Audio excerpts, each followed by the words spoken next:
과실나무의 가지치기 작업은 열매를 견실하게 만드는 아주 중요한 작업이죠. 가지를 치지 않은 포도나무는 불필요한 가지들이 열매에 꼭 필요한 영양분을 빼앗아 가기 때문에 열매는 열리지 않고 불필요한 가지만 길게 자라간다고 합니다. 좋은 열매를 맺기 위해서는 불필요한 가지를 잘라내고 불필요한 가지를 치는 작업은 필수 작업이라는 얘기지요. 불필요한 영양분들이 열매에 집중되도록 함으로 인해서 극상품이라는 좋은 열매를 맺을 수 있도록 해주는 작업입니다. 오늘은 2020년 한 해의 마지막 주일입니다. 오늘 하나님 앞에 우리는 다시 질문할 수 있어야 하겠습니다. 내 삶 속에 하나님께 집중하지 못하게 하는 여러 불필요한 가지들은 무엇이 있는가? 참된 좋은 열매를 맺어야 하는데 엉뚱한 곳에 나의 에너지를 빼앗기게 하는 일들은 무엇이 있는가? 우리는 이런 질문들을 하나님 앞에서 해볼 수 있게 됩니다. 종종 사람들은 큰 질병에 노출되거나 사랑하는 사람의 죽음 앞에 섰을 때, 재산이나 명예를 상실하고 친한 친구로부터 배신을 당하였을 때, 그제서야 내 인생의 가장 중요한 것은 무엇인가 생각해 보기도 하고 또 되돌아보는 그런 많은 사람들을 우리는 보고 있지 않습니까? 하나님은 우리의 영적인 가지를 관리하시는 포도원 농부이십니다. 종종 고난과 어려움 속에서 우리는 하나님을 더 의지하게 되고 하나님의 주권에 나를 맡기기 시작하기도 합니다. 결국 하나님은 나에게 불필요한 가지를 치시는 하나님이시죠. 이유가 무엇입니까? 극상품의 열매를 맺게 하기 위해서 더 좋은 열매를 맺는 믿음의 인생으로 세워주기 위해서 하나님께서 불필요한 가지들을 치고 계시는 작업을 하시는 분이라는 것을 우리는 쉽게 보게 됩니다. 저는 여러분들이 가지치기를 잘하는 인생이 될 수 있기를 바랍니다.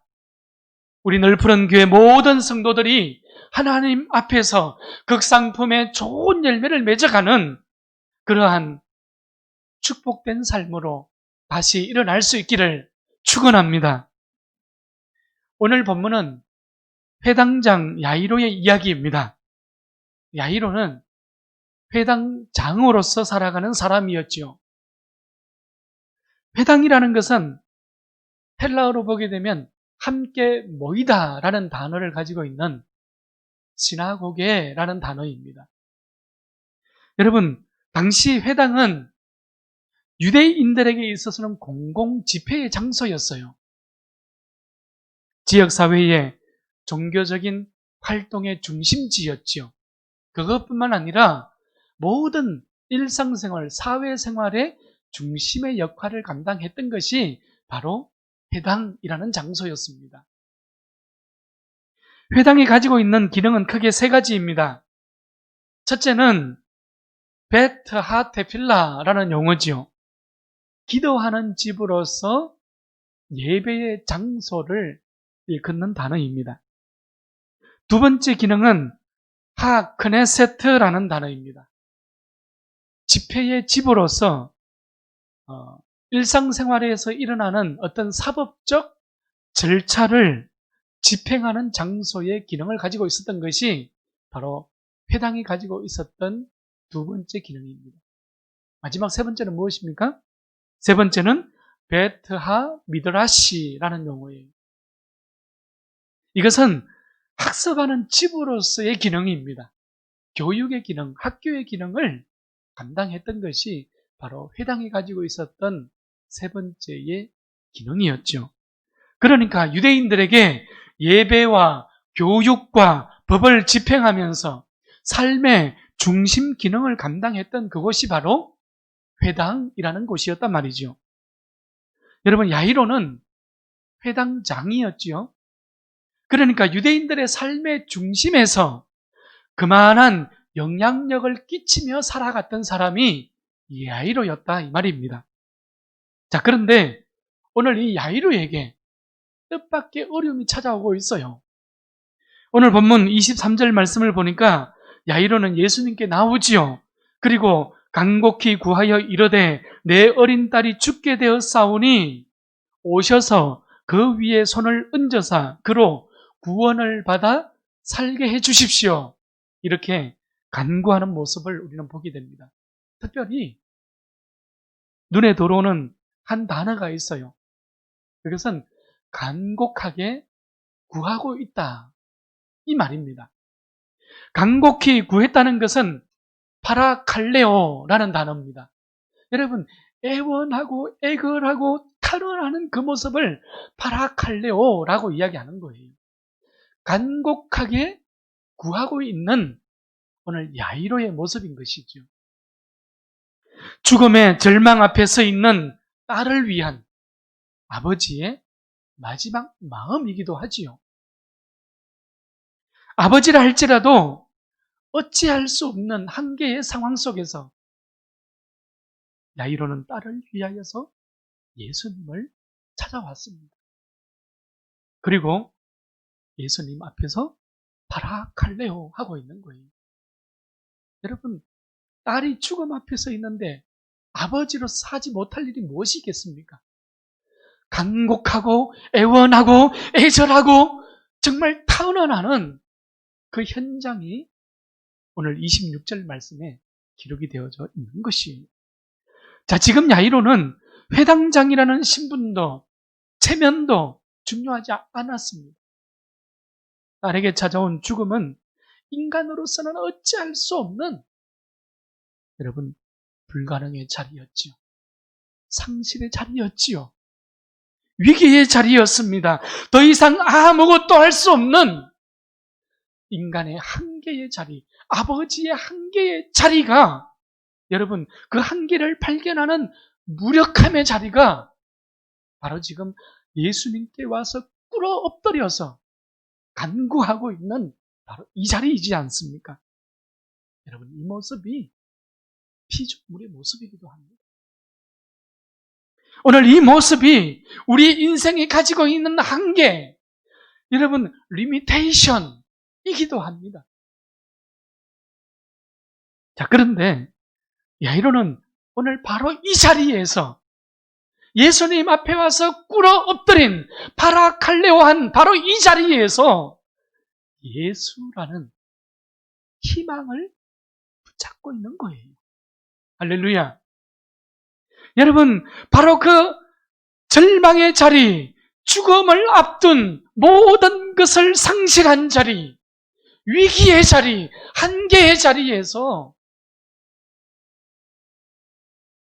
지금 예수라는 생명의 끈을 붙잡고 있는 거예요. 인생의 한계가 오히려 창조주를 발견하게 하고 죽음의 문제 앞에서 창조주를 만나는 바로 그 출발점으로 삼고 있는 모습을 우리는 오늘 눈여겨볼 수 있어야 합니다. 야이로는 예수님을 만남으로 마주한 인생의 한계를 지금 이 자리에서 뛰어넘어서고자 하는 것이에요. 그 한계를 뛰어넘고자 하는 것이 지금 야이로가 예수님 앞에 와서 꿇어 엎드린 이 자리입니다. 그래서 여러분, 기도하면 되고 기도 안 하면 안 되고 기도하면 살고 기도 안 하면 죽고 기도하면 성공하고 기도 안 하면 실패한단 말이에요. 오늘 이 시간 예배드리는 우리 모두에게 다시 말씀드립니다. 더 이상 아무것도 할 수 없는 나 자신의 한계의 자리, 무력함의 자리에서 창조주 예수라는 희망의 끈을 붙잡을 수 있기를 바랍니다. 생명의 끈을 놓치지 않기를 축복합니다. 예수님은 야이로의 간청을 외면하지 않으셨어요. 그리고 야이로의 딸에게 함께 가고자 하지요. 여러분, 이 무리에 큰 무리들이 예수님과 함께 지금 가고 있습니다. 야이로의 집을 향해서 가고 있어요. 오늘 25절 이하의 말씀은 가는 길에서 만난 또 한 여인의 이야기가 등장하지요. 이 여인은 어떤 사람이었습니까? 12해를 혈류증을 앓는 여인이었어요. 온갖 진단을 가지고 자신의 모든 재산을 쏟아가면서 그 병을 치료하기를 힘썼던 여인의 모습입니다. 자, 오늘 26절을 보십시오. 26절을 보니까 그럼에도 아무 효험이 없었고 도리어 어떠했습니까? 더 중하여졌다고 망하는 기록을 하고 있습니다. 비참한 상황이지요. 혈류증은 나의 모든 노력을 무기력하게 만들고 있습니다. 나의 모든 온갖 노력과 수고를 오히려 더 많은 괴로움의 자리로 나를 되돌려 놓고 있는 거예요. 절망의 상황이지요. 상실의 상황입니다. 애쓰고 수고하고 노력하면 노력할수록 그 자리는 더 큰 절망으로, 더 큰 상실로, 괴로움으로 나에게 다가왔던 것이죠. 끝없는 노력, 자신의 끝없는 애씀이 자신의 한계를 발견하게 하는 무력함의 자리로 이끌고 갔던 것입니다. 인생의 한계를 경험하고 있는 것이죠. 그러나 야이로처럼 오늘 이 여인도 예수님의 소문을 듣고 바로 이 자리에서, 여러분, 상실의 자리였어요. 괴로움이 더한 자리였지 않습니까? 그러나 오늘 이 여인도 바로 이 자리에서 예수라는 희망을 찾아온 거예요. 예수라는 생명의 끈을 놓치지 않고 지금 예수님을 향하여서 지금 가고자 하는 것입니다. 고난의 한계가 오히려 창조주를 발견하고 혈류병이라는 심각한 문제 앞에서 창조주를 만나는 출발점으로 삼고 있다는 사실을 우리는 동일하게 찾아볼 수 있게 되는 것입니다. 이제 여인은 수많은 사람들 사이를 비집고 예수님을 향하여서 들어가고 있습니다. 어찌 보면 필사적으로 예수님을 만나기 위하여 다가서는 한 여인의 모습을 우리는 오늘 여기서 보게 되는 거예요. 단 한 가지였죠. 예수를 만나고야 말겠다는 단 한 가지의 믿음뿐이었습니다. 28절 말씀입니다. 이는 내가 그의 옷에만 손을 대어도 구원을 받으리라 생각하니라. 할렐루야. 여러분, 이 여인이 가지고 있는 믿음은 너무나도 단순했어요. 그러나 자신의 인생을 바꿀 수 있는 대단한 믿음이었던 것이죠. 예수님의 옷자락만이라도 만지면 반드시 병이 낫겠다는 그 믿음이었지 않습니까? 예수를 만나면 병에서 노임을 받을 것이라는 간절함이 이 여인의 신앙을 바꾸고 이 여인의 행동을 바꾸고 있습니다. 여러분 꼭 기억하십시오. 믿음은 기적을 낳는 거예요.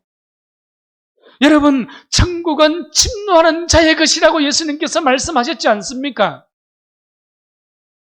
하나님 나라는 우리 모두에게 허락되어졌지만, 온 세상 가운데 허락되어졌지만, 하나님 나라는 모두가 소유할 수 있는 게 아니에요. 모두가 누리는 것이 아니에요. 오직 믿음으로, 오직 예수의 이름으로, 오직 가난한 명에게만 여러분 허락되어진 진리가 하나님 나라입니다. 그래서 우리의 믿음이 소중한 거예요. 그래서 예배의 시간이 이토록 소중한 거예요. 자, 이제 여인은 혈류증의 근원으로부터 깨끗하게 나았음을 깨닫습니다. 또한 예수님도 자신에게서 능력이 나갔음을 아셨습니다. 그리고 말씀하시지요. 오늘 본문 30절입니다. 누가 내 옷에 손을 대었느냐? 무슨 말입니까? 믿음은 곧 능력이라는 거예요. 아멘? 여러분, 능력이라는 것이 디나미스였지 않습니까? 믿음이 구원의 능력이요. 믿음이 생명의 능력이요. 믿음이 기적의 능력이요. 믿음이 가능, possible이라는 거예요. 믿음이라는 것이 오늘 이 여인에게서 그 여인의 인생을 돌이켜 세우고 그 여인의 기적을 체험할 수 있도록 이끌었잖아요. 예수님께서는 마가복음 9장 23절 말씀에서 할 수 있거든이 무슨 말이냐? 믿는 자에게는 능히 하지 못할 일이 없느니라. 또 마가복음 16장 마지막 장이죠. 부활하신 예수님께서 무엇이라고 말씀하셨습니까? 16장 17절 믿는 자들에게는 이런 표적이 따르리니 곧 그들이 내 이름으로 귀신을 쫓아내며 새 방언을 말하며 뱀을 집어 올리며 무슨 독을 마실지라도 해를 받지 아니하며 병든 사람에게 손을 얹은즉 나으리라. 아멘. 여러분, 이것이 디나미스예요. 사람의 능력이 아니라 하나님의 능력을 지금 이야기하는 거예요. 오늘 우리 모두가 오직 믿음의 자리에 굳게 서서 하나님의 디나미스에 사로잡힐 수 있기를 바랍니다. 그래서 오직 믿음으로 이 어두운 세상을 밝히고 이 절망과 혼돈의 시대에 믿음의 길을 잃지 아니하기를 축원합니다. 오늘 야이로의 이야기와 혈주증으로 12해 동안 고통받고 있었던 이 여인의 두 이야기는 공통적인 메시지를 우리에게 전하고 있습니다. 예수께 소망을 둔 사람들의 믿음의 이야기인 것이죠. 예수께 소망을 둔 사람들의 삶의 모습을 오늘 우리에게 보여주고 있는 두 가지 이야기입니다. 여러분, 세상이 아니라 내가 가진 것에 그 소망을 둔 인생들이 아니라 인생의 극한 한계 상황 속에서도 예수께 소망을 둔 사람들의 이야기다 이 말입니다. 야이로의 딸과 오늘 한 여인의 회복의 근원은 무엇이었습니까? 다시 오늘 본문 22절 말씀을 보시기 바랍니다. 회당장 야이로는 예수님께 나와서 예수님을 보고 그 발 앞에 엎드렸지 않습니까? 여러분, 발 앞에 엎드렸다는 것은 무릎을 꿇었다는 표현이에요. 무기력한 인생이 절망 앞에 무릎을 꿇지 않았어요. 비록 무기력한 인생이었지만 여러분, 창조주 앞에 무릎을 꿇은 거예요. 여러분, 절망 앞에 무릎 꿇지 않기를 바랍니다. 여러분, 죽음 앞에 무릎 꿇지 않기를 바랍니다. 여러분, 인생의 한계 앞에 무릎 꿇지 않기를 바랍니다. 오늘 혈류증 여인도 마찬가지였잖아요. 우리가 애워싸 밀고 당기는 상황 속에서도 여러분, 그 상황이 예수님께 나아가는 것을 순탄치 않게 만들었잖아요. 그럼에도 불구하고 이 여인은 상황을 보고 있는 것이 아니에요. 그 상황에 무릎 꿇지 않았어요. 확신에 찬 믿음이 우선되어서 예수께 소망을 둔 믿음을 가지고 그 상황을 뚫고 지나가고 있는 거예요. 예수의 옷자락을 만지고야 말겠다는 믿음의 행동을 포기하지 않은 것이죠. 여러분, 믿음은 한계를 뛰어넘게 하는 것입니다.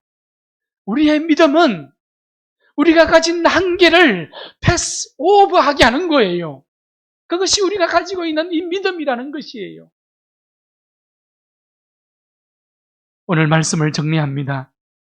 34절 말씀을 보십시오. 예수님께서 그 여인에게 따라 내 믿음이 너를 구원하였으니 평안히 가라. 내 병에서 놓여 건강할지어다. 할렐루야. 여러분, 예수님께서 허락하신 거예요. 창조주의 허락입니다. 놀라운 응답이지 않습니까?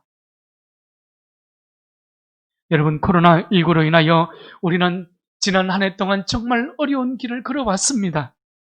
그 누구도 가보지 않은 길이었어요. 모두가 코로나19로 잃어버린 1년이라는 말까지 우리가 심심치 않게 하는 그런 힘겨운 한 해를 우리는 걸어왔습니다. 그럼에도 우리는 지난 한양군청으로부터 코로나19 대응 우수기관으로 여러분 선정되어서 표창을 받기도 했습니다. 또한 여기에 안주하지 않고 우리의 이웃인 지역사회와 세계를 품고 마스크와 손소독제, 코로나19 대응 우리 기금을 전달하고 세계 5개국에 그 어린 한 영혼들을 품고 섬기면서 자매 결혼을 하며 우리가 실천으로 갔지 않습니까? 우리는 위기를 기회로 바꾸고 있는 것입니다. 우리는 주님을 사랑하는 믿음이 말이 아니라 행동의 실천에 있음을 잘 알고 있기 때문입니다. 제3차, 제4차 팬데믹 상황에서 우리는 모두가 절망하고 있는 연말 시즌이기도 합니다. 그러나 우리는 오늘도 하나님의 말씀 앞으로 다시 돌아가고자 합니다. 인생에 찾아오는 한계 속에서도 믿음이 길이요, 믿음이 등불이요, 예수님께 소망을 둔 성도라는 단순한 진리를 붙들고 일어나고자 합니다. 그래서 우리는 나의 체면과 나의 자존심과 나의 지위가 아니라 하나님의 디나미스, 하나님의 능력, 하나님의 그 부르심 앞에 나와서 우리는 꿇어 엎드릴 수 있어야 하는 거예요. 기도의 끈을 놓치지 않기를 축복합니다. 여러분, 모든 기적의 출발점은 하나님을 만나는 그 자리에서 시작되기 때문입니다. 이제 우리 모두가 손을 잡고 믿음으로 2021년 밝고 힘찬 새해를 향하여 다시 우리의 포이에마의 발걸음을 내어 디딥시다. 우리 모두가 손에 손을 잡고 세상이 감당치 못하는 포이에마의 거룩한 행진을 이어가십시다. 주여, 이제 회복을 가져오소서. 이런 놀라운 소망의 발걸음, 이런 믿음의 발걸음이 오늘 예배하는 나로부터 시작되어질 수 있기를 축원합니다.